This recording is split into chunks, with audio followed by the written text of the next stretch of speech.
Un médecin jette un homme âgé hors de l'hôpital. Il ne savait pas que quelques minutes plus tard, le karma frapperait fort et qu'il le regretterait pour toujours. J'espère que vous passez une bonne journée.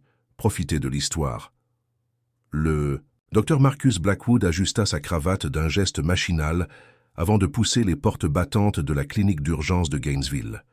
L'odeur familière de désinfectant et le bourdonnement des néons l'accueillirent comme chaque matin depuis 15 ans. À 45 ans, Marcus était l'image même du succès professionnel.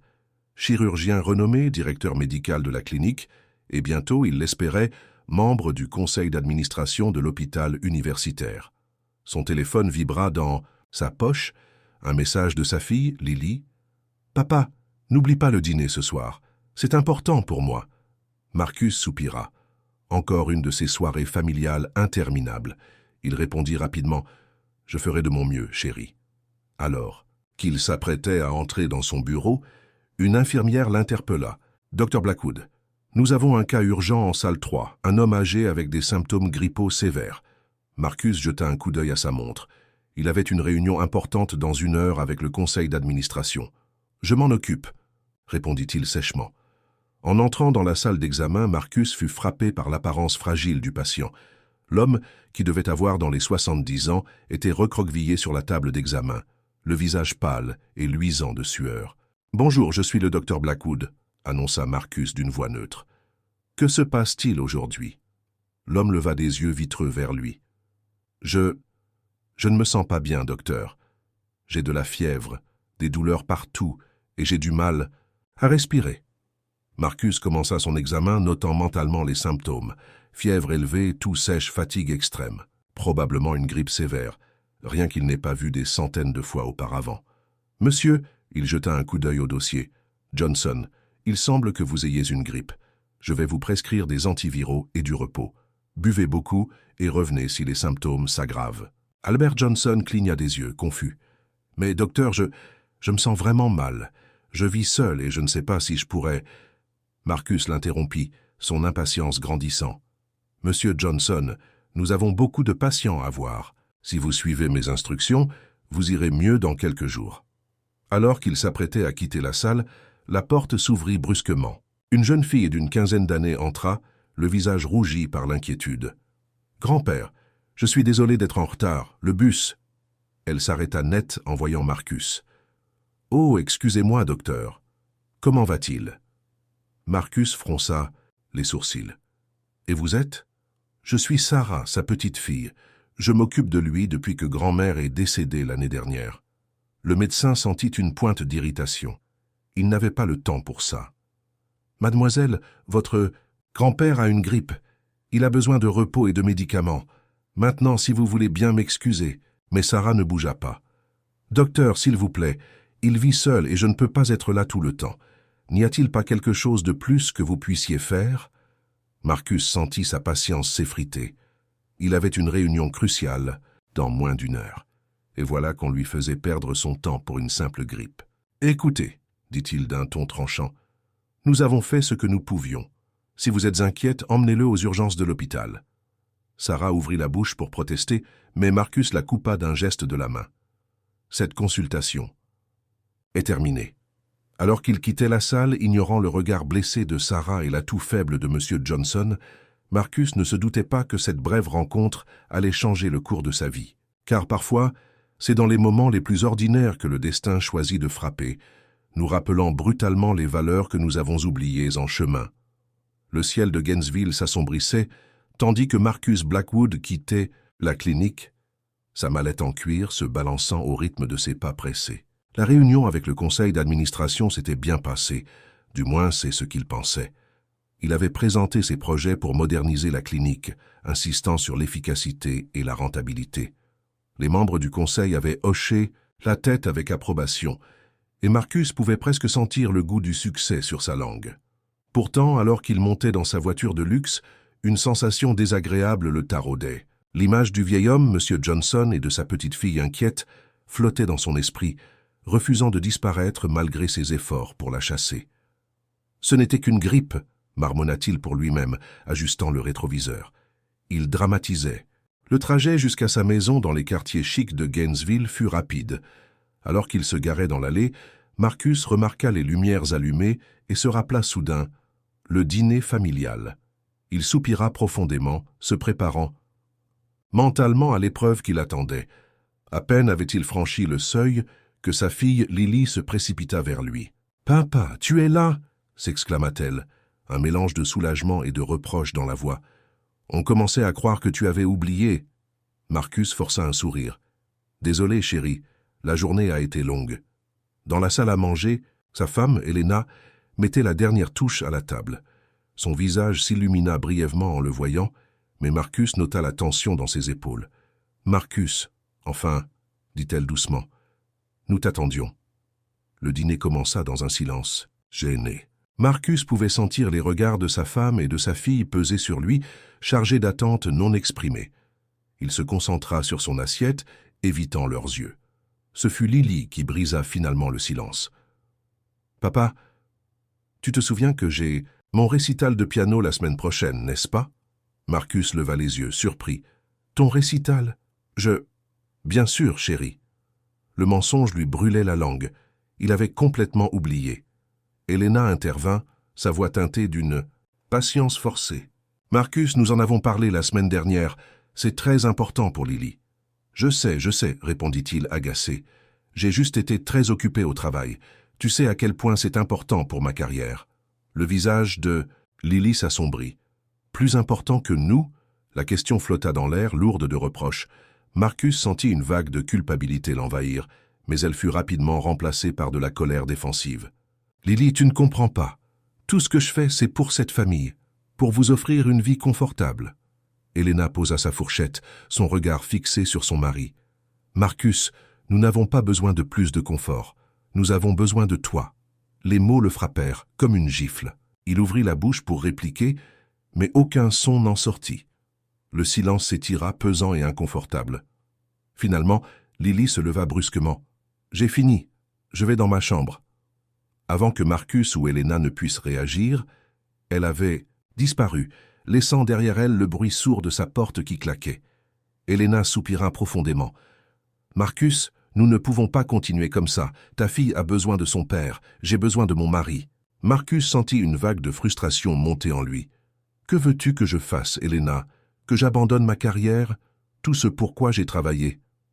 Je veux que tu te souviennes pourquoi tu as choisi cette carrière en premier lieu, » répondit-elle doucement. « Tu voulais aider les gens, Marcus, pas grimper les échelons à tout prix. » Ces mots touchèrent une corde sensible. Pendant un bref instant, Marcus revit le jeune médecin idéaliste qu'il avait été, celui qui rêvait de faire une différence dans la vie des gens. Quand exactement avait-il perdu de vue cet idéal? Mais la voix de la raison, ou était-ce celle de l'ambition, reprit rapidement le dessus. « Tu ne comprends pas la pression, Helena, les responsabilités que j'ai. » Helena le regarda longuement, une tristesse profonde dans les yeux. « Non, Marcus, c'est toi qui ne comprends pas. Et j'ai peur qu'un jour, quand tu réaliseras enfin, il ne soit trop tard. » Sur ces mots, elle se leva et quitta la pièce, laissant Marcus seul avec ses pensées. Il fixa son assiette à moitié pleine, sentant le poids de ses choix peser sur ses épaules. Quelque part au fond de lui, une petite voix lui disait qu'Helena avait raison, que quelque chose n'allait pas dans la direction que prenait sa vie, mais il l'étouffa rapidement, se concentrant plutôt sur les défis professionnels qui l'attendaient le lendemain. Alors qu'il se levait pour débarrasser la table, Marcus ne pouvait s'empêcher de penser à M. Johnson et à sa petite-fille. Pourquoi leur image continuait-elle à le hanter? Ce n'était qu'un patient parmi tant d'autres, après tout. Pourtant, alors qu'il montait se coucher, le regard déçu de sa propre fille se mêlait dans son esprit à celui suppliant de la jeune Sarah Johnson. Cette nuit-là, le sommeil de Marcus fut agité, peuplé de rêves confus où des visages familiers et inconnus se mêlaient, tous semblant l'accuser d'un crime qu'il ne comprenait pas encore. Le lendemain matin, Marcus se réveilla avec un mal de tête lancinant. Les événements de la veille, la confrontation avec sa famille, le patient âgé à la clinique, tournaient en boucle dans son esprit. Il se prépara mécaniquement, évitant le regard d'Helena qui feignait de dormir. Le petit déjeuner se passa dans un silence glacial. Lily partit tôt pour l'école, sans même lui dire au revoir. En arrivant à la clinique, Marcus fut accueilli par une atmosphère inhabituelle.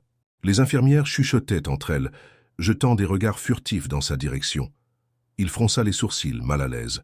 « Docteur Blackwood » l'interpella Sandra, l'infirmière en chef, d'une voix tendue. « Il y a eu un incident hier soir. » Marcus sentit son cœur s'accélérer. « Quel genre d'incident » Sandra hésita un instant avant de répondre. « C'est à propos de Monsieur Johnson, le patient âgé que vous avez vu hier matin. Il a été admis aux urgences de l'hôpital universitaire dans un état critique. Pneumonie sévère. » Le monde sembla s'arrêter autour de Marcus. Il revit en flash le visage pâle de Monsieur Johnson, les yeux suppliants de sa petite fille. « Comment est-ce possible? Ce n'était qu'une grippe. » Sandra secoua la tête. Apparemment, son état s'est rapidement détérioré après avoir quitté la clinique. Sa petite fille a appelé une ambulance quand elle l'a trouvé inconscient chez lui. Marcus sentit une vague de nausée l'envahir. Avait-il vraiment négligé? Des symptômes plus graves? Avait-il été si pressé, si distrait par ses ambitions, qu'il avait mis en danger la vie d'un patient? « Docteur Blackwood » continua Sandra, sa voix à peine plus qu'un murmure. « La famille de Monsieur Johnson. Ils envisagent de porter plainte pour négligence. » Ces mots frappèrent Marcus comme un coup de poing.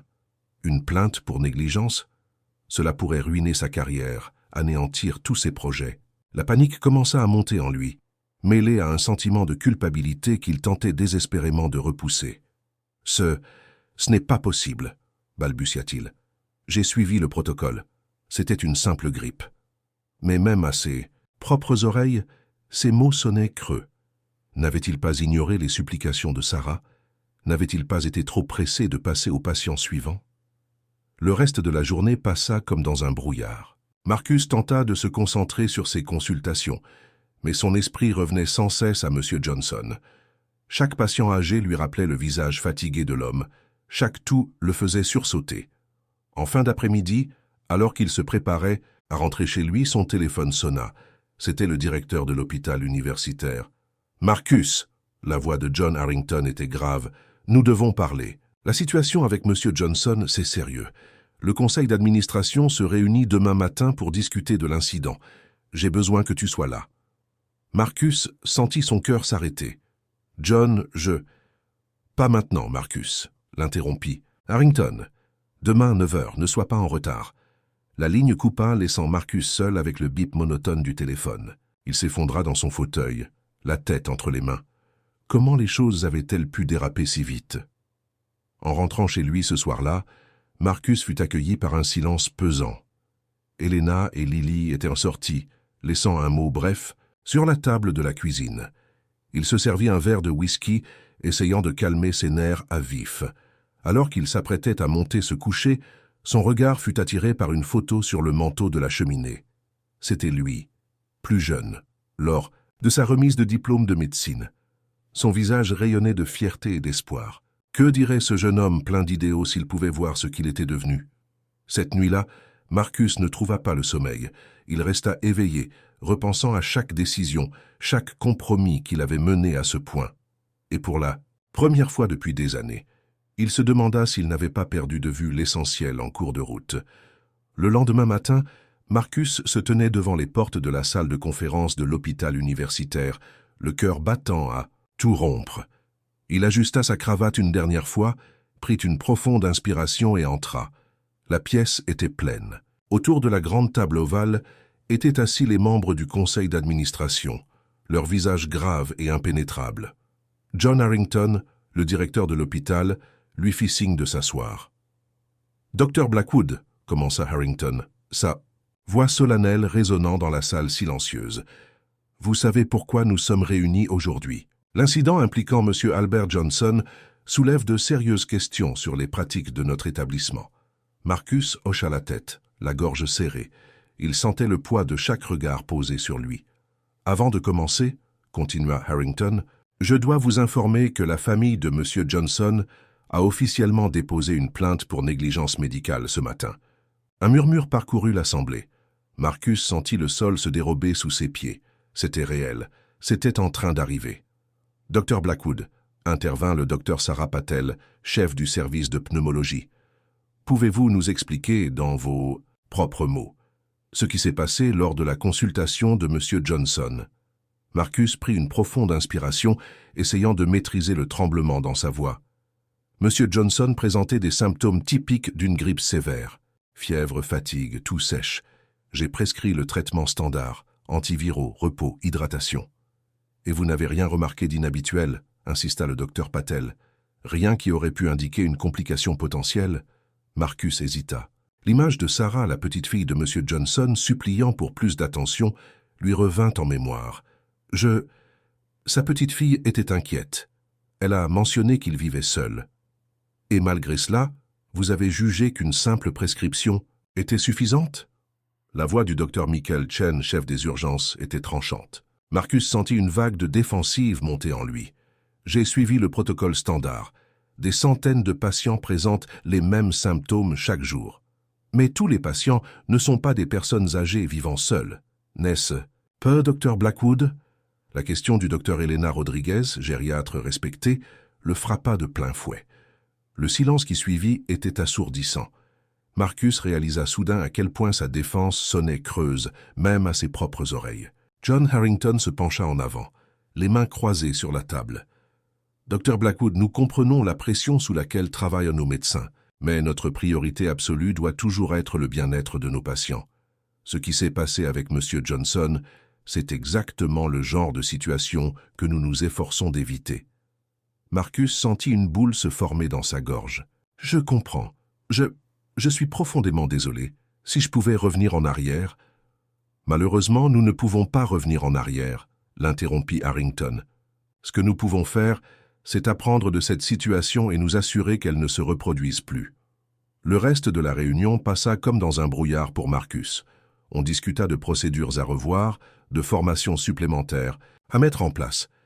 Mais tout ce qu'il pouvait entendre était le battement sourd de son cœur et le murmure incessant de sa conscience.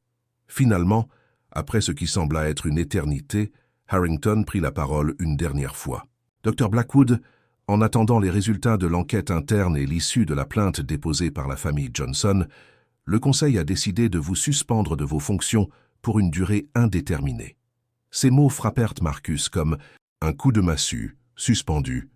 Tout ce pourquoi il avait travaillé si dur, tout ce qu'il avait sacrifié. Tout s'écroulait autour de lui. Alors qu'il quittait la salle, les jambes tremblantes, Marcus croisa le regard de John Harrington. Il y vit non pas de la colère ou du mépris, mais une profonde déception. D'une certaine manière, c'était encore pire. Dans le couloir loin des regards de ses pairs, Marcus s'appuya contre le mur, essayant de reprendre son souffle. Comment en était-il arrivé là? Comment avait-il pu laisser les choses aller si loin? Pour la première fois depuis des années, Dr Marcus Blackwood, chirurgien renommé et directeur médical respecté, se sentit complètement perdu. Et quelque part au fond de lui, une petite voix lui disait que c'était peut-être exactement ce dont il avait besoin pour retrouver son chemin. Les jours qui suivirent la suspension de Marcus furent un tourbillon d'émotions et de confrontations. La nouvelle de l'incident s'était répandue comme une traînée de poudre dans la petite communauté médicale de Gainesville. Et Marcus se retrouva soudain au centre d'une tempête médiatique qu'il n'avait jamais imaginée. Le matin suivant sa suspension, alors qu'il prenait son petit déjeuner en silence, Elena alluma la télévision. Le visage familier de la présentatrice du journal local apparut à l'écran. « Nous ouvrons notre journal avec une nouvelle choquante du monde médical local. Le docteur Marcus Blackwood, chirurgien renommé de la clinique d'urgence de Gainesville, a été suspendu suite à des allégations de négligence médicale. Selon nos sources, un patient âgé aurait été mal diagnostiqué, conduisant à une hospitalisation d'urgence. Marcus ferma les yeux, sentant le regard d'Elena peser sur lui. Quand il les rouvrit, il vit dans ses yeux un mélange de choc, de déception et d'inquiétude. « Marcus, » dit-elle doucement, « qu'est-ce qui s'est passé ?»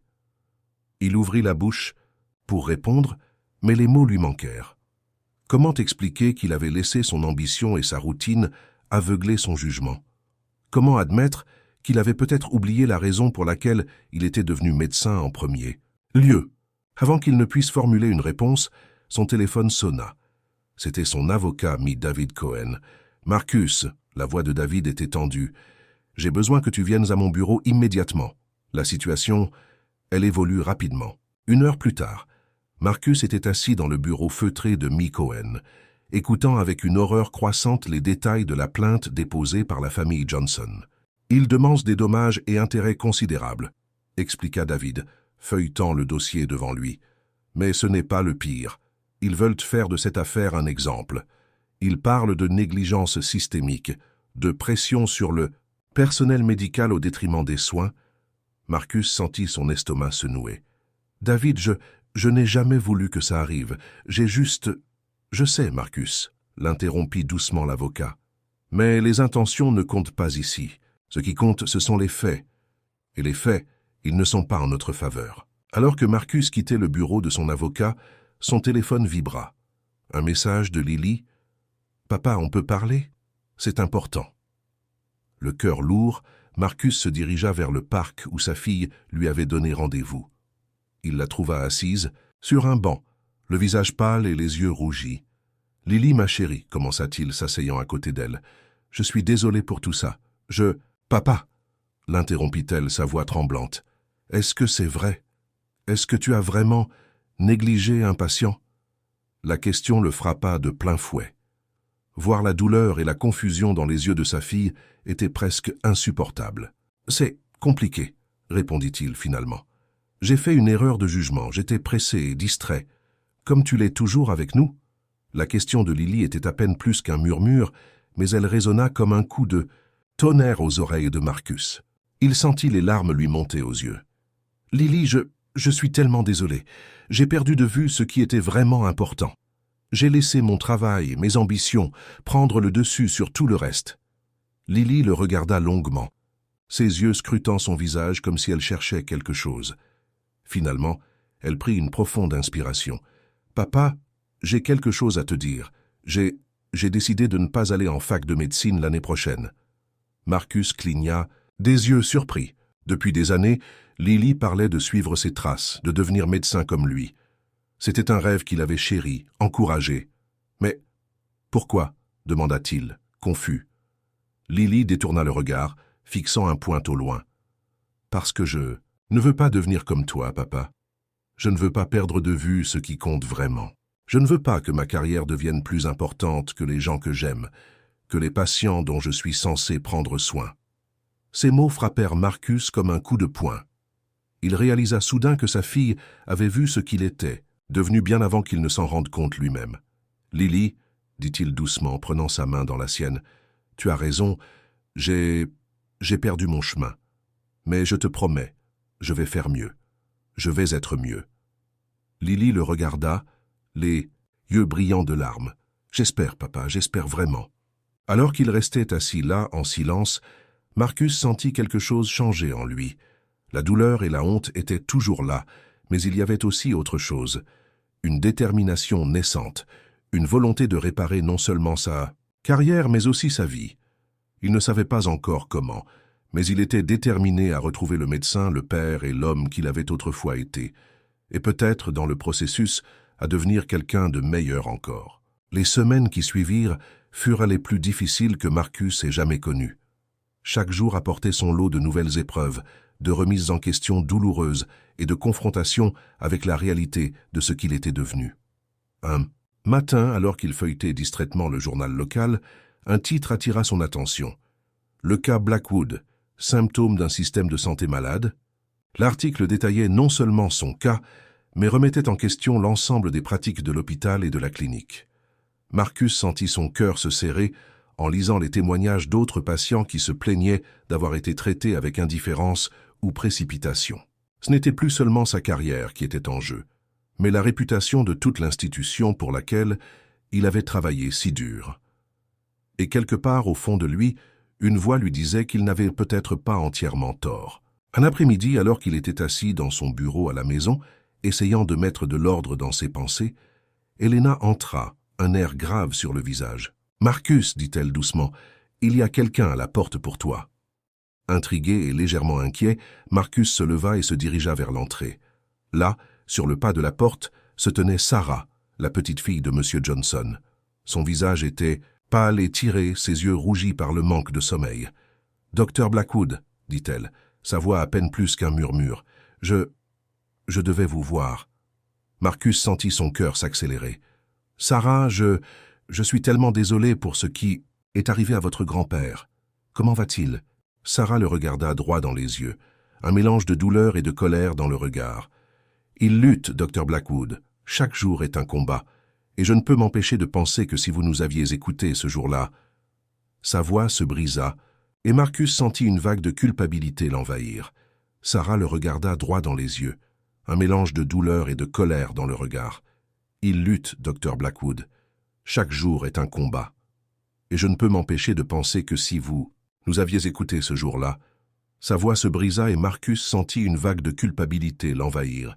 Il voulait dire quelque chose, s'excuser encore, mais les mots semblaient dérisoires face à la souffrance de cette jeune fille. « Je sais que des excuses ne changeront rien, » dit-il finalement, la voix rauque. « Mais je veux que vous sachiez à quel point je regrette ce qui s'est passé. Si je pouvais revenir en arrière, mais vous ne pouvez pas, » l'interrompit Sarah, ses yeux brillants de larmes contenues. « Vous ne pouvez pas effacer ce qui s'est passé. Vous ne pouvez pas rendre à mon grand-père les semaines qu'il a passées à l'hôpital, luttant pour respirer. Vous ne pouvez pas... » Elle s'arrêta, prenant une profonde inspiration pour se calmer. « Je suis venu vous dire que nous maintenons notre plainte, non pas par vengeance, Dr. Blackwood, mais parce que nous pensons que c'est la seule façon de s'assurer que cela n'arrive plus à personne d'autre. » Marcus hocha lentement la tête, comprenant la détermination dans les yeux de Sarah. « Je comprends, dit-il doucement, et je respecte votre décision. » Alors que Sarah s'apprêtait à partir, elle se retourna une dernière fois. « Dr. Blackwood, mon grand-père, avant tout ça, il disait toujours que les médecins étaient des anges sur terre. J'espère qu'un jour vous vous souviendrez pourquoi vous avez choisi cette profession en premier lieu. » Ces mots résonnèrent en Marcus longtemps après le départ de Sarah. Il resta sur le pas de la porte, regardant la silhouette de la jeune fille s'éloigner, sentant le poids de ses actions et de ses choix peser lourdement sur ses épaules. Cette nuit-là, incapable de trouver le sommeil, Marcus erra dans la maison silencieuse. Il finit par se retrouver dans son bureau, face à la bibliothèque remplie de livres médicaux et de récompenses professionnelles. Ses yeux s'arrêtèrent sur une vieille photo, prise le jour de sa remise de diplôme. Il se vit, jeune et plein d'espoir, entouré de ses parents fiers et de ses camarades de promotion. Que dirait ce jeune homme s'il pouvait voir ce qu'il était devenu? Qu'était-il advenu de ses idéaux, de sa passion pour la médecine, de son désir de faire une différence dans la vie des gens? Soudain, la réalité de sa situation le frappa de plein fouet. Il n'était pas seulement en train de perdre sa carrière. Il avait perdu de vue la raison même pour laquelle il était devenu médecin. Il avait laissé l'ambition et la routine éroder sa compassion, son empathie, les qualités mêmes qui faisaient de lui un bon médecin. Submergé par l'émotion, Marcus s'effondra dans son fauteuil, les larmes coulant librement sur son visage. Pour la première fois depuis des années, il pleura. Il pleura pour le patient qu'il avait négligé, pour la confiance qu'il avait trahie, pour l'homme qu'il était devenu. Mais au milieu de ce moment de désespoir, une petite lueur d'espoir commença à naître. Les mots de Sarah résonnaient encore dans son esprit. « J'espère qu'un jour vous vous souviendrez pourquoi vous avez choisi cette profession en premier lieu. » Peut-être était-ce le moment. Peut-être que cette chute, aussi douloureuse soit-elle, était l'opportunité dont il avait besoin pour se redécouvrir, pour renouer avec la passion et la compassion qu'il avait autrefois définies. Alors que l'aube commençait à poindre, Marcus se redressa essuyant ses larmes. Il ne savait pas encore comment, mais il était déterminé à réparer les dégâts qu'il avait causés, non seulement pour sauver sa carrière, mais pour redevenir le médecin, l'homme qu'il avait toujours voulu être. Ce matin-là, alors que le soleil se levait sur Gainesville, le docteur Marcus Blackwood prit une décision. Il allait affronter ses erreurs, accepter les conséquences de ses actes et trouver un moyen de faire amende honorable. Le chemin serait long et difficile, mais pour la première fois depuis longtemps, il sentait qu'il était sur la bonne voie. Le soleil de Gainesville brillait haut dans le ciel, mais pour Marcus Blackwood, le monde semblait enveloppé d'une brume grise. Cela faisait maintenant 1 mois qu'il avait été suspendu, 1 mois qu'il luttait avec sa conscience et les conséquences de ses actes. Ce matin-là, alors qu'il sirotait son café sur la terrasse, son regard perdu dans le lointain, le téléphone sonna. C'était John Harrington, le directeur de l'hôpital. « Marcus !» La voix de John était grave. « J'ai besoin que tu viennes à l'hôpital immédiatement. Il y a eu un développement dans l'affaire Johnson. » Le cœur de Marcus fit un bond. Était-ce la fin? Allait-on lui annoncer la révocation définitive de sa licence médicale? 1 heure plus tard, Marcus se tenait dans le bureau de John, le visage pâle et les mains légèrement tremblantes. À sa grande surprise, il n'était pas seul. Sarah, la petite fille de M. Johnson, était, là aussi, assise calmement dans un fauteuil. John prit la parole, son visage indéchiffrable. « Marcus, Sarah est venue nous voir ce matin avec une proposition inattendue. » Sarah se leva, ses yeux fixés sur Marcus. Il fut frappé par la détermination qu'il y vit. « Docteur Blackwood, » commença-t-elle, sa voix ferme malgré son jeune âge. « J'ai beaucoup réfléchi ces dernières semaines. J'ai vu la souffrance de mon grand-père, mais j'ai aussi vu la vôtre. » Marcus sentit sa gorge se serrer.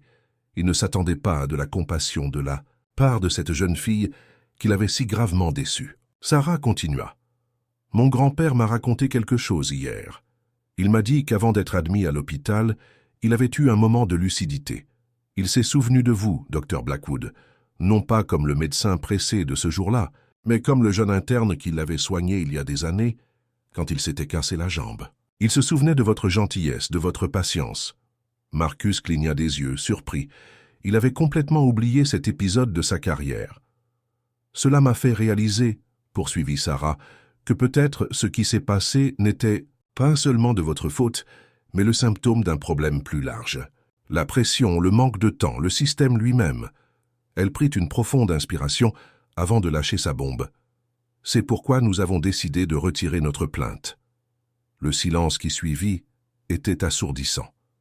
Marcus sentit le sol vaciller sous ses pieds. « Mais pourquoi ?» réussit-il à articuler. Sarah sourit doucement. « Parce que nous pensons que vous pouvez faire plus de bien en restant médecin qu'en perdant votre licence.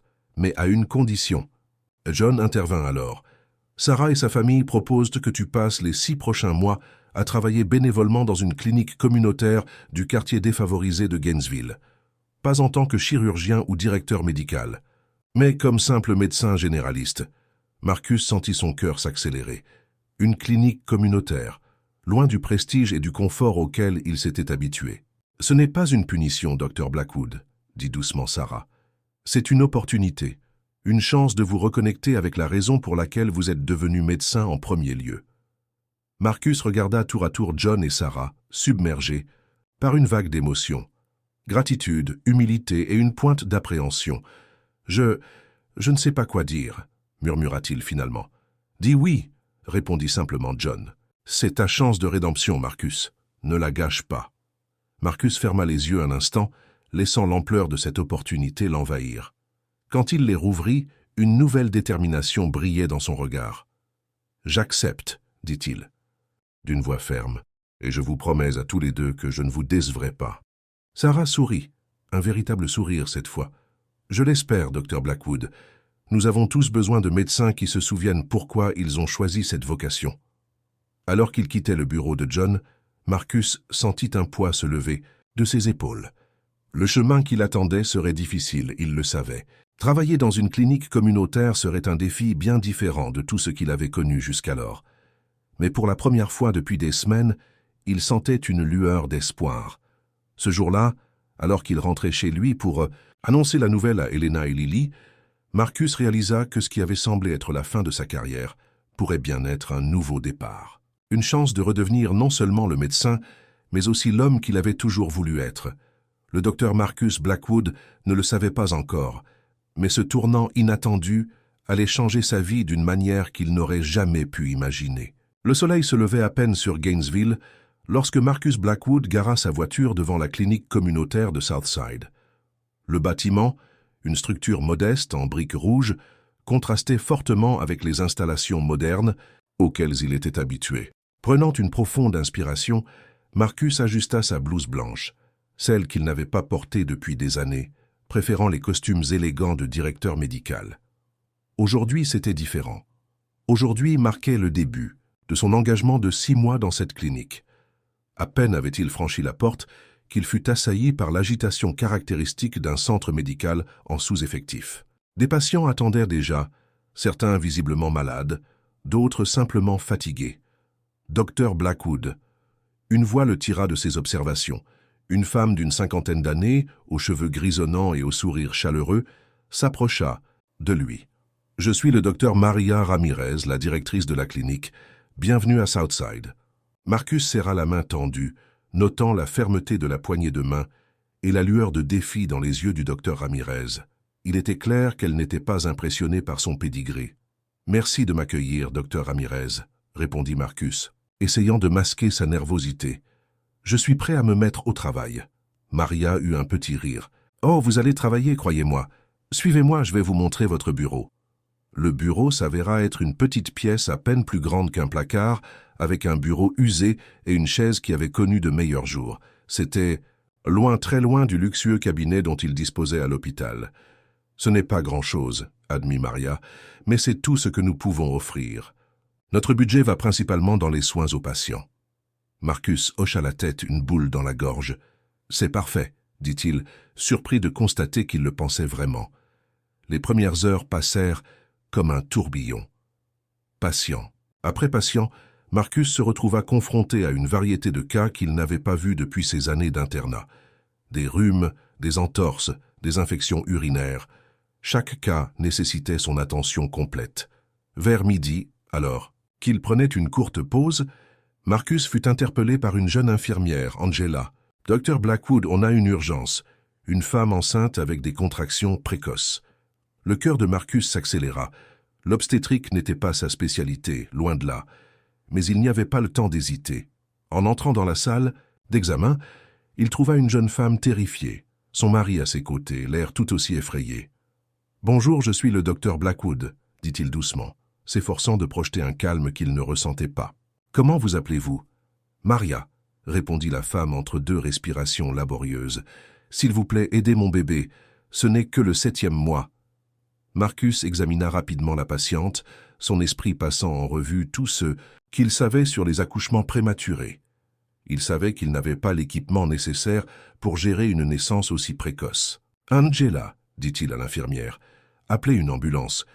Nous devons la transférer à l'hôpital universitaire immédiatement. » Pendant les 20 minutes qui suivirent, Marcus travailla d'arrache-pied pour stabiliser Maria, utilisant chaque once de connaissance et d'expérience à sa disposition. Quand l'ambulance arriva enfin, il se surprit à pousser un soupir de soulagement. Alors que les ambulanciers emmenaient Maria, son mari s'arrêta un instant. « Merci, docteur, » dit-il, les larmes aux yeux. « Vous nous avez donné de l'espoir. » Ces simples mots frappèrent Marcus plus fort que n'importe quelle récompense ou reconnaissance qu'il avait reçue dans sa carrière. Le reste de la journée passa dans un flou de patients, de diagnostics et de traitements. Quand Marcus quitta la clinique, le soleil se couchait déjà. Il était épuisé, mais d'une manière qu'il n'avait pas ressentie depuis des années. C'était l'épuisement qui vient d'une journée de travail significatif, pas celui qui résulte du stress et des jeux politiques auxquels il s'était habitué. En rentrant chez lui, il trouva Elena et Lily qui l'attendaient, curieuses d'entendre le récit de sa première journée. « Alors, comment c'était » demanda Lily, ses yeux brillants d'intérêt. Marcus prit un moment pour réfléchir. « C'était différent, » dit-il finalement. « Difficile, mais d'une manière que je n'avais pas anticipée. Je me sens utile d'une façon que je n'ai pas ressentie depuis longtemps. » Elena sourit doucement, posant une main sur son bras. « C'est merveilleux, Marcus. C'est le médecin que j'ai épousé qui parle. » Cette nuit-là, allongé dans son lit, Marcus repensa à sa journée. Il avait fait face à des défis qu'il n'avait pas rencontrés depuis des années, avait dû puiser dans des connaissances qu'il croyait oubliées. Mais surtout, il avait vu l'impact direct de son travail sur les vies des gens. Il s'endormit avec une pensée qui l'aurait surpris quelques semaines auparavant. Il avait hâte d'être à demain. Les semaines suivantes furent un tourbillon d'activités pour Marcus. Chaque jour apportait son lot de nouveaux défis, de patients aux histoires uniques, et de situations qui mettaient à l'épreuve non seulement ses compétences médicales, mais aussi son humanité. Un mardi matin, alors qu'il examinait un jeune garçon souffrant d'asthme, Marcus fut frappé par l'état de ses vêtements usés et trop petits. « Docteur, » dit la mère du garçon, l'air embarrassé, « nous n'avons pas les moyens d'acheter ces médicaments ce mois-ci. Y a-t-il quelque chose que vous pouvez faire ?» Marcus sentit son cœur se serrer. Dans son ancien poste, il n'aurait jamais été confronté à une telle situation. Il réalisa soudain à quel point il avait été déconnecté des réalités quotidiennes de nombreux patients. « Ne vous inquiétez pas, dit-il doucement. Nous allons trouver une solution. » Plus tard ce jour-là, Marcus passa plusieurs heures au téléphone, négociant avec des représentants pharmaceutiques et des organisations caritatives pour obtenir des médicaments gratuits ou à prix réduit pour ses patients les plus démunis. Un autre jour, une femme âgée entra dans son bureau, visiblement anxieuse. « Dr Blackwood, dit-elle timidement, je sais que je n'ai pas de rendez-vous, mais j'ai tellement peur. Les résultats de mes examens... » Marcus regarda son emploi. Du temps surchargé, puis le visage inquiet de la femme. Sans hésiter, il lui fit signe de s'asseoir. « Prenons le temps d'en parler, » dit-il avec un sourire rassurant. Les 30 minutes suivantes, il écouta attentivement, expliqua patiemment et rassura la vieille dame. Quand elle partit, le soulagement visible sur son visage valait bien plus que le retard accumulé dans ses consultations. Chaque jour apportait son lot de leçons d'humilité. Marcus apprit à travailler avec des ressources limitées, à improviser des solutions quand l'équipement manquait, à écouter vraiment ses patients au-delà de leurs symptômes physiques. Un soir, alors qu'il s'apprêtait à partir, le docteur Ramirez l'arrêta. « Marcus, dit-elle, utilisant son prénom pour la première fois. Je dois admettre que j'avais des doutes quand on m'a dit qu'un chirurgien de renom allait venir travailler, ici. Mais vous m'avez impressionné. Vous avez vraiment fait l'effort de vous adapter et d'apprendre. » Marcus sentit une vague de fierté l'envahir, différente de celle qu'il ressentait autrefois en recevant des prix ou des reconnaissances professionnelles. C'était une fierté plus profonde, plus authentique. « Merci, Maria, répondit-il sincèrement. Cette expérience, elle m'a ouvert les yeux sur tellement de choses. » En rentrant chez lui ce soir-là, Marcus réalisa à quel point il avait changé en si peu de temps. Les valeurs qui l'avaient autrefois motivé à devenir médecin, le désir d'aider, la compassion, l'empathie, ressurgissaient plus fortes que jamais. Il pensa à ses anciens collègues de l'hôpital, à la vie qu'il menait il y a encore quelques mois. S'il avait l'opportunité de retourner à son ancien poste, le ferait-il? La réponse le surprit par sa clarté. Non, il ne le ferait pas. Ce soir-là, en dînant avec Elena et Lily, Marcus partagea des anecdotes de sa journée, ses yeux brillants d'une passion retrouvée. Elena l'observait, un sourire doux aux lèvres, reconnaissant l'homme qu'elle avait épousé il y a tant d'années. « Tu as l'air heureux, » dit-elle simplement. Marcus réfléchit un moment avant de répondre. « Je le suis, » dit-il finalement. « Pour la première fois depuis longtemps, je me sens vraiment à ma place. » Lily, qui avait écouté attentivement, intervint. Soudain, « Papa, tu sais quoi? Je crois que je veux reconsidérer l'idée d'aller en fac de médecine. » Marcus la regarda, surpris et ému. « Vraiment? Qu'est-ce qui t'a fait changer d'avis ?» Lily sourit. « Toi, papa, te voir ces dernières semaines, ça m'a rappelé pourquoi je voulais devenir médecin en premier lieu. Pour aider les gens, vraiment les aider. » Cette nuit-là, allongé dans son lit, Marcus réfléchit à quel point sa vie avait changé en si peu de temps. Il avait commencé ce parcours comme une punition, une période à endurer. Mais maintenant, il réalisait que c'était bien plus que cela.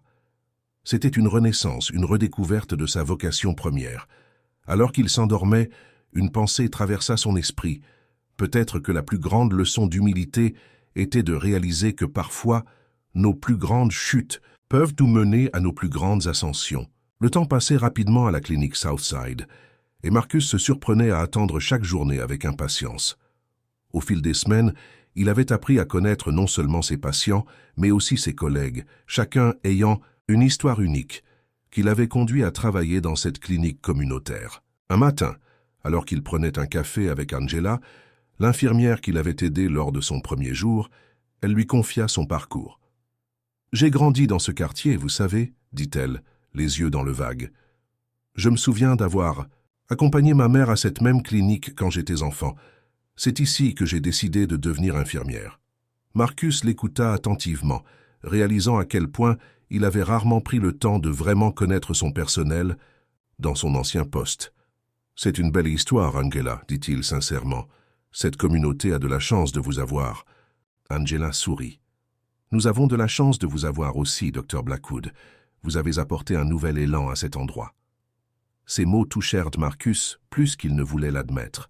Il commençait à réaliser que le travail qu'il faisait ici avait un impact bien au-delà des soins médicaux qu'il prodiguait. Un après-midi, alors qu'il terminait une consultation, il entendit un bruit de dispute dans le couloir. En sortant de son bureau, il trouva Maria en train d'essayer de calmer un homme visiblement agité. « S'il vous plaît, monsieur, nous ne pouvons pas vous donner de médicaments sans ordonnance, » disait Maria d'une voix ferme mais douce. L'homme, les traits tirés et les mains tremblantes, semblait au bord des larmes. « Vous ne comprenez pas. J'en ai besoin. Je ne peux pas supporter la douleur. » Marcus s'approcha lentement. « Monsieur, je suis le docteur Blackwood. Puis-je vous aider ?» L'homme se tourna vers lui, le désespoir visible dans ses yeux. « J'ai perdu mon emploi.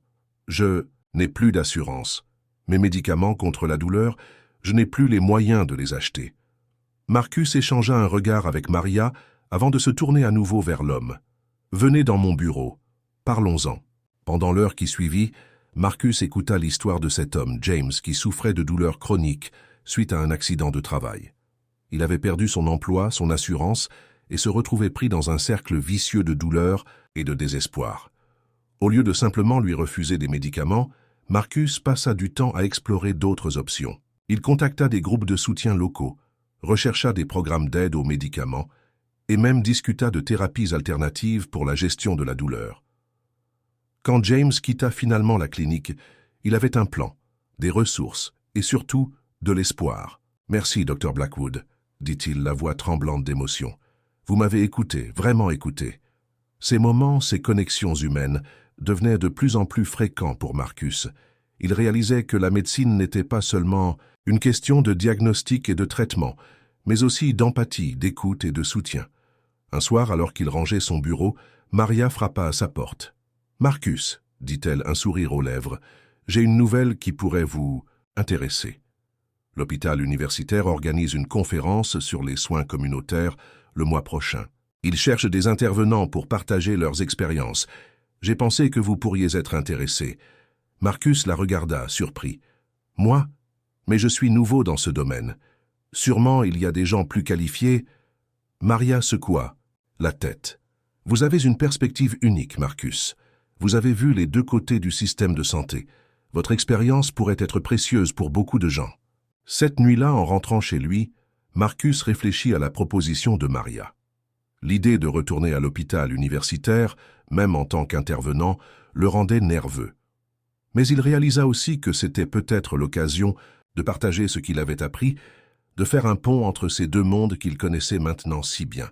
En partageant cette nouvelle avec Elena et Lily au dîner, il fut surpris par leur enthousiasme. « Tu devrais le faire, papa, » dit Lily avec ferveur. « Tu pourrais vraiment faire une différence. » Elena acquiesça. « Elle a raison, Marcus. Tu as tellement changé ces derniers mois. Peut-être que c'est l'occasion de partager cette transformation avec d'autres. » Alors qu'il se préparait à dormir ce soir-là, Marcus réalisa à quel point sa perspective avait changé. Il y a quelques mois, il aurait vu cette conférence comme une opportunité de se mettre en avant, d'impressionner ses pairs. Maintenant, il la voyait comme une chance de faire une réelle différence, de peut-être inspirer d'autres médecins à se reconnecter avec les valeurs fondamentales de leur profession. Les liens qu'il avait tissés à la clinique Southside, avec ses patients, ses collègues, et même avec lui-même, l'avaient profondément transformé. Et maintenant, il avait la chance de partager cette transformation avec le monde. Avec un sourire, Marcus prit sa décision. Il participerait à cette conférence, non pas pour se mettre en avant, mais pour être une voix pour tous ceux qu'il avait rencontrés et aidés ces derniers mois. Il avait une histoire à raconter, une histoire de rédemption, d'humilité et de redécouverte de la véritable essence de la médecine. Les jours qui suivirent la décision de Marcus de participer à la conférence furent intenses. Entre ses responsabilités à la clinique et la préparation de son intervention, il avait l'impression de vivre dans un tourbillon constant. Mais c'était un tourbillon plein de sens et de but, bien différent du stress vide qu'il avait connu dans son ancienne vie. Un matin, alors qu'il révisait ses notes pour la conférence, Maria frappa à la porte de son bureau. « Marcus, dit-elle, son visage habituellement calme tendu par l'inquiétude, nous avons un problème.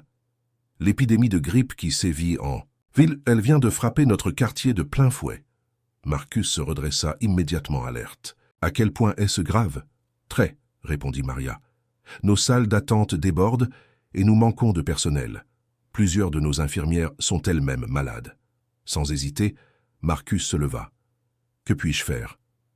Les jours qui suivirent furent un véritable marathon. Marcus travaillait de longues heures, passant d'un patient à l'autre, diagnostiquant, traitant, rassurant. Il puisa dans toutes ses connaissances et son expérience pour faire face à cette crise. Un soir, alors qu'il examinait un jeune garçon, fiévreux, la mère de l'enfant, épuisée et inquiète, lui demanda « Docteur, comment faites-vous? Comment arrivez-vous à prendre soin de tant de gens ?» Marcus s'arrêta un instant, réfléchissant à la question. « Vous savez, dit-il doucement, il y a quelques mois, j'aurais probablement eu du mal à gérer une telle situation. Mais ici, à la clinique Southside, j'ai appris que la médecine n'est pas seulement une question de compétences techniques. C'est aussi une question de compassion, de communauté et de résilience. » La mère le regarda, les yeux brillants de gratitude. « Nous avons de la chance de vous avoir, Dr. Blackwood. » Ces mots résonnèrent en Marcus, lui rappelant à quel point il avait changé depuis son arrivée à la clinique. Alors que l'épidémie atteignait son pic, Marcus reçut un appel inattendu. C'était John Harrington, le directeur de l'hôpital, universitaire. « Marcus, dit John, sa voix trahissant son inquiétude, j'ai entendu parler de la situation dans votre quartier. Nous voulons aider. Que pouvons-nous faire ?» Marcus fut momentanément stupéfait. Il y a quelques mois, il aurait été celui qui appelait pour offrir de l'aide, regardant la clinique communautaire de haut. Maintenant, les rôles étaient inversés. « John, répondit-il après un moment de réflexion, nous avons besoin de fournitures médicales, de personnel supplémentaire si possible, et peut-être d'un accès prioritaire à votre laboratoire pour les tests. »« Considère que c'est fait, » dit John sans hésitation. « Et Marcus, je suis impressionné par ce que tu fais là-bas. Tu as vraiment changé. » Ces mots touchèrent Marcus plus qu'il ne l'aurait imaginé. La reconnaissance de ses anciens pairs signifiait quelque chose, mais pas de la même manière qu'avant. C'était une validation du chemin qu'il avait parcouru, de la personne qu'il était devenu. Les jours suivants virent une collaboration sans précédent entre l'hôpital universitaire et la clinique Southside. Des médecins et des infirmières de l'hôpital vinrent prêter main forte, apportant avec eux des ressources dont la clinique avait désespérément besoin. Un soir, alors que l'épidémie commençait enfin à s'atténuer, Marcus se retrouva dans son bureau avec Maria et Angela, tous trois épuisés mais satisfaits. « Vous savez, » dit Maria en sirotant un café bien mérité, « je n'aurais jamais cru voir le jour où l'hôpital universitaire viendrait à notre secours comme ça. » Marcus sourit faiblement. « Les choses changent, Maria. Les gens changent. » Angela hocha la tête. « Et parfois, il faut quelqu'un pour montrer le chemin. Quelqu'un comme vous, Dr. Blackwood. » Ces mots firent réfléchir Marcus. Il réalisa soudain que son parcours personnel avait eu un impact bien au-delà de sa propre vie. Il avait contribué à jeter un pont entre deux mondes qui semblaient autrefois si éloignés. Cette nuit-là, en rentrant chez lui, Marcus était épuisé mais rempli d'un sentiment d'accomplissement qu'il n'avait jamais connu auparavant. Helena l'attendait, inquiète mais fière. « Tu as l'air exténué, » dit-elle doucement en l'embrassant. Marcus sourit faiblement. « Je le suis. Mais tu sais quoi? Je ne me suis jamais senti aussi vivant. » Alors qu'il se préparait à dormir, Marcus repensa à la conférence à venir. Il réalisa qu'il avait maintenant une histoire encore plus puissante à partager. Une histoire non seulement de rédemption personnelle, mais aussi de la façon dont le changement d'un individu pouvait avoir un effet d'entraînement, transformant toute une communauté. Avec cette pensée réconfortante, Marcus s'endormit, prêt à affronter les défis du lendemain et à continuer sur ce chemin de transformation qu'il avait emprunté. Le jour de la conférence arriva plus vite que Marcus ne l'avait anticipé. Debout devant le miroir de sa chambre, il ajusta sa cravate. Un geste familier qui lui semblait pourtant étrange, après des mois en blouse blanche à la clinique Southside. Helena s'approcha de lui, posant une main réconfortante sur son épaule. « Tu es prêt pour ça ?» demanda-t-elle doucement. Marcus prit une profonde inspiration. « Je ne sais pas, admit-il. Retourner là-bas, faire face à mes anciens collègues, c'est intimidant. »« Tu as tellement changé, Marcus, » dit Helena avec un sourire encourageant. « Tu as une histoire importante à partager. N'oublie pas pourquoi tu fais ça. » Ces paroles résonnèrent en lui alors qu'il se dirigeait vers l'hôpital universitaire. En entrant dans le bâtiment imposant, Marcus fut assailli par une vague de souvenirs. C'était ici qu'il avait construit sa carrière, ici qu'il avait connu ses plus grands succès et sa plus grande chute. Dans le hall de conférence, il fut accueilli par John Harrington. « Marcus, dit John avec un sourire chaleureux, c'est bon de te voir, tu as l'air différent. » Marcus hocha la tête. « Je me sens différent, John. Ces derniers mois ont été transformateurs. » Alors qu'il prenait place sur l'estrade, Marcus balaya la salle du regard. Il reconnut de nombreux visages, d'anciens collègues, des administrateurs, des étudiants en médecine aux yeux brillants d'anticipation. Mais il remarqua aussi des visages moins familiers, des médecins de clinique, communautaires, des infirmières, des travailleurs sociaux. C'était un mélange unique de deux mondes qu'il connaissait maintenant intimement. Prenant une dernière inspiration profonde, Marcus commença son discours. « Il y a 6 mois, dit-il, sa voix résonnant dans la salle silencieuse, je me tenais, dans cette même salle, convaincu que je savais tout ce qu'il y avait à savoir sur la médecine. J'étais un chirurgien renommé, un administrateur respecté. Mais j'avais oublié la chose la plus importante. Pourquoi j'étais devenu médecin en premier lieu? Il raconta alors son histoire. La chute, la honte, la rédemption à la clinique. Southside. Il parla des patients qui lui avaient ouvert les yeux, des collègues qui lui avaient appris l'humilité et la compassion. Il décrivit l'épidémie de grippe et comment elle avait uni 2 mondes médicaux autrefois séparés. J'ai appris, continua-t-il, sa voix chargée d'émotion, que la vraie médecine ne se mesure pas en titres ou en récompenses. Elle se mesure dans les vies que nous touchons, dans les communautés que nous servons. J'ai appris que chaque patient, quelle que soit sa situation, mérite notre temps, notre attention et notre compassion. Alors qu'il concluait son discours, Marcus regarda directement l'audience. « Nous avons une opportunité unique, dit-il avec passion. Une opportunité de combler le fossé entre la médecine de pointe et les soins communautaires, de nous rappeler que derrière chaque cas, chaque diagnostic, il y a un être humain qui compte sur nous. C'est notre devoir, notre privilège, de les servir du mieux que nous pouvons. » Le silence qui suivit ces derniers mots fut assourdissant. Puis, lentement, les applaudissements commencèrent. Ils grandirent, se transformant en une ovation debout qui sembla durer une éternité. Alors que Marcus quittait l'estrade, il fut immédiatement entouré. D'anciens collègues vinrent le féliciter. Des étudiants en médecine lui posèrent des questions passionnées sur son expérience. Mais ce qui le toucha le plus fut le groupe de médecins et d'infirmières de cliniques communautaires qui vinrent le remercier d'avoir donné une voix à leur réalité quotidienne. Au milieu de cette foule, Marcus aperçut un visage familier. Sarah, la petite fille de M. Johnson, se tenait là, un sourire aux lèvres et les larmes aux yeux.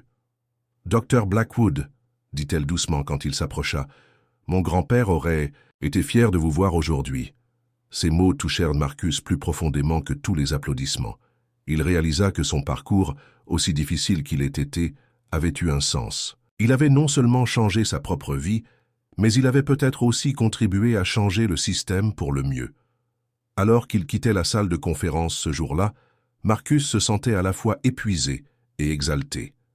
Il avait fait face à son passé, partagé ses erreurs et ses apprentissages, et peut-être, juste peut-être, avait-il ouvert la voie à un avenir meilleur pour la médecine dans sa communauté. Ce soir-là, en rentrant chez lui, Marcus savait qu'il avait franchi une étape importante, mais il savait aussi que ce n'était qu'un début. Il y avait encore tellement à faire, tellement à apprendre. Et pour la première fois depuis longtemps, il avait hâte de voir ce que l'avenir lui réservait. Les semaines qui suivirent la conférence furent un tourbillon d'activités pour Marcus. Son discours avait eu un impact bien plus grand qu'il ne l'avait imaginé. Des médias locaux demandaient des interviews, des étudiants en médecine sollicitèrent des stages à la clinique Southside, et même des responsables politiques s'intéressaient à son expérience pour améliorer le système de santé local. Un matin, alors qu'il arrivait à la clinique, Marcus fut accueilli par Maria, un large sourire aux lèvres. « Marcus, dit-elle visiblement excitée, tu ne vas pas croire ce qui vient d'arriver. L'hôpital universitaire propose un partenariat officiel avec notre clinique. Ils veulent te mettre en place un programme de rotation pour leurs résidents ici et nous offrir un accès prioritaire à leurs ressources. » Marcus sentit une vague d'émotion le submerger. C'était exactement le genre de changement dont il avait rêvé, une passerelle entre ces deux mondes qu'il avait appris à connaître et à apprécier. C'est merveilleux, Maria, dit-il, la voix tremblante d'émotion. C'est un pas dans la bonne direction. Mais au milieu de toute cette effervescence, Marcus n'oubliait pas pourquoi il était là en premier lieu. Chaque jour, il continuait à voir des patients, à écouter leurs histoires, à les soigner avec la même compassion et la même attention qu'il avait appris à leur accorder. Un après-midi, alors qu'il terminait une consultation, il reçut un appel inattendu. C'était John Harrington. « Marcus, » dit John, sa voix inhabituellement hésitante, « j'ai une proposition à te faire. Nous créons un nouveau poste à l'hôpital, directeur des partenariats communautaires. C'est un rôle qui viserait à renforcer nos liens avec des cliniques, comme Southside, à améliorer l'accès aux soins pour tous. Nous pensons que tu serais parfait pour ce poste. » Marcus sentit son cœur s'accélérer. C'était une opportunité incroyable, une chance de faire un impact à une plus grande échelle. Mais en même temps, l'idée de quitter Southside, de retourner dans le monde de l'administration hospitalière le rendait nerveux. « John, je ne sais pas quoi dire, » répondit-il honnêtement. « C'est une offre incroyable, mais j'ai besoin de temps pour y réfléchir. » Cette nuit-là, Marcus partagea la nouvelle avec Elena et Lily. Leur réaction le surprit. « Papa, » dit Lily, les yeux brillants, « tu dois le faire. Pense à tout le bien que tu pourrais faire à ce poste. » Elena acquiesça. « Elle a raison, Marcus. Tu as appris tellement ces derniers mois. Tu pourrais vraiment faire une différence. » Malgré leur enthousiasme, Marcus hésitait encore. Le lendemain, il en parla à Maria. « Tu sais, » dit Maria après un moment de réflexion, « quand tu es arrivé ici, je pensais que tu ne tiendrais pas une semaine. Mais tu as prouvé que j'avais tort. Tu as changé, Marcus, et tu as changé cette clinique. Peut-être que maintenant, c'est le moment de changer le système à une plus grande échelle. » Ces mots résonnèrent en Marcus. Il réalisa soudain que son parcours l'avait préparé pour exactement ce genre de rôle. Il avait vu les deux côtés du système de santé. Il comprenait les défis et les opportunités. Le jour suivant, Marcus appela John pour accepter le poste. Mais il avait une condition. « Je veux continuer à travailler à la clinique Southside une journée par semaine, » dit-il fermement. « Je ne veux pas perdre le contact avec la réalité du terrain. » John accepta sans hésitation. Les semaines qui suivirent furent un tourbillon de changements. Marcus commença à partager son temps entre l'hôpital et la clinique, travaillant sans relâche pour construire des ponts, pour améliorer l'accès aux soins, pour former la prochaine génération de médecins à une approche plus holistique et compassionnelle de la médecine. Un soir, alors qu'il rentrait chez lui après une longue journée, Marcus s'arrêta un moment sur le pas de sa porte. Il repensa à l'homme qu'il était il y a 6 mois, à tout ce qu'il avait traversé, à tout ce qu'il avait appris. Il réalisa alors que sa chute, aussi douloureuse qu'elle ait été, avait été le catalyseur d'un changement profond, non seulement dans sa propre vie, mais potentiellement dans la vie de nombreux autres. Avec un sourire, Marcus ouvrit la porte, prêt à embrasser ce nouveau chapitre de sa vie, sachant qu'il avait enfin trouvé le juste équilibre entre ambition et compassion, entre carrière et vocation. 1 an s'était écoulé depuis que Marcus avait accepté le poste de directeur des partenariats communautaires à l'hôpital universitaire. Le soleil se levait sur Gainesville, promettant une journée chaude et ensoleillée. Marcus se tenait devant le miroir, ajustant sa cravate avec un sourire. Ce n'était pas un jour ordinaire, c'était le jour de l'inauguration du nouveau centre de santé communautaire, un projet qu'il avait piloté depuis des mois. En descendant pour le petit déjeuner, il fut accueilli par les sourires d'Elena et de Lily. « Prêt pour le grand jour, papa ?» demanda Lily, les yeux brillants de fierté. Marcus hocha la tête, sentant un mélange d'excitation et de nervosité. « Aussi près que possible, c'est un grand pas pour notre communauté. » Elena lui serra la main. « Tu as travaillé si dur pour en arriver là. Nous sommes tellement fiers de toi. » En arrivant sur le site du nouveau centre, Marcus fut stupéfait par l'affluence. Des résidents du quartier, des médecins, des infirmières, des administrateurs de l'hôpital, et même des représentants de la ville étaient au présent. Au milieu de la foule, il aperçut des visages familiers, Maria, Angela, John Harrington, et même Sarah, la petite fille de M. Johnson. Alors qu'il montait sur l'estrade pour prononcer son discours d'ouverture, Marcus sentit le poids de ce moment.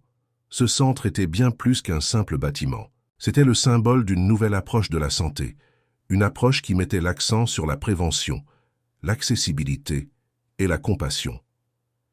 Il y a un peu plus d'1 an, commença Marcus, sa voix portant sur la foule silencieuse. J'étais un homme différent, un médecin qui avait perdu de vue l'essence même de sa vocation. Mais grâce à une série d'événements, grâce à la patience et à la sagesse de personnes comme Maria Ramirez et l'équipe de la clinique Southside, j'ai réappris ce que signifie vraiment être médecin. Il marqua une pause, balayant la foule du regard. Ce centre que nous inaugurons aujourd'hui n'est pas seulement un lieu de soins. C'est un pont entre des mondes qui étaient autrefois séparés. C'est un endroit où la médecine de pointe rencontre les soins communautaires, où chaque patient est vu non pas comme un cas, mais comme une personne à part entière. Alors qu'il concluait son discours, Marcus vit des larmes dans les yeux de nombreuses personnes présentes. Il réalisa que ce moment représentait bien plus que sa propre rédemption. C'était un nouveau départ pour toute une communauté. Après la cérémonie, alors que les gens visitaient le nouveau centre, Marcus fut approché par Sarah. « Dr. Blackwood, dit-elle avec un sourire chaleureux, mon grand-père aurait été tellement fier de voir ça. Il nous a quittés il y a 2 mois. Marcus sentit son cœur se serrer. « Je suis tellement désolé, Sarah. Votre grand-père a joué un rôle crucial dans mon parcours. » Sarah hocha la tête. Il le savait. Et c'est pourquoi il a insisté pour faire un don à ce centre avant de partir. Il voulait que sa mémoire continue à faire une différence. Ces mots touchèrent Marcus profondément. Il réalisa que le parcours qu'il avait entamé il y a 1 an avait eu des répercussions bien au-delà de sa propre vie. Plus tard dans la journée, alors que le soleil commençait à se coucher, Marcus se retrouva seul dans son nouveau bureau au centre. Il regarda par la fenêtre, observant le quartier qu'il avait appris à aimer. Il pensa à tout ce qui s'était passé, à quel point sa vie avait changé. Un coup à la porte le tira de ses pensées. C'était Lily. « Papa, dit-elle en entrant, je voulais te dire quelque chose. J'ai pris ma décision. Je vais postuler à la faculté de médecine. » Marcus sentit son cœur se gonfler de fierté. « C'est merveilleux, ma chérie. Mais je pensais que tu avais des doutes. » Lily sourit. « C'est vrai. Mais te voir ces derniers mois, voir la différence que tu as faite, ça m'a rappelé pourquoi je voulais devenir médecin en premier lieu. Je veux faire une différence comme... Toi !» Marcus serra sa fille dans ses bras, les larmes aux yeux. Il réalisa que son parcours n'avait pas seulement changé sa propre vie, mais avait aussi inspiré la prochaine génération. Cette nuit-là, alors qu'il rentrait chez lui, Marcus repensa à l'homme qu'il était 1 an auparavant. Il avait parcouru un long chemin, passant de l'arrogance à l'humilité, de l'ambition personnelle au service de la communauté. Il avait redécouvert sa vocation, et ce faisant s'était redécouvert lui-même. Alors qu'il s'endormait, Marcus se sentit en paix. Il savait que le chemin à venir ne serait pas toujours facile, qu'il y aurait encore des défis à relever et des obstacles à surmonter. Mais il était prêt à les affronter, fort de ses nouvelles perspectives et de ses valeurs retrouvées. Car il avait appris la leçon la plus importante de toutes, que la vraie réussite ne se mesure pas en titres ou en récompenses, mais dans les vies que l'on touche et les différences que l'on fait. Et avec cette connaissance, Dr. Marcus Blackwood était enfin devenu le médecin, et l'homme qu'il avait toujours aspiré à être. Vous aimerez peut-être aussi l'une des 2 vidéos sur votre écran. N'hésitez pas à les regarder maintenant ou à vous abonner à la chaîne pour les regarder plus tard. Merci d'avoir regardé.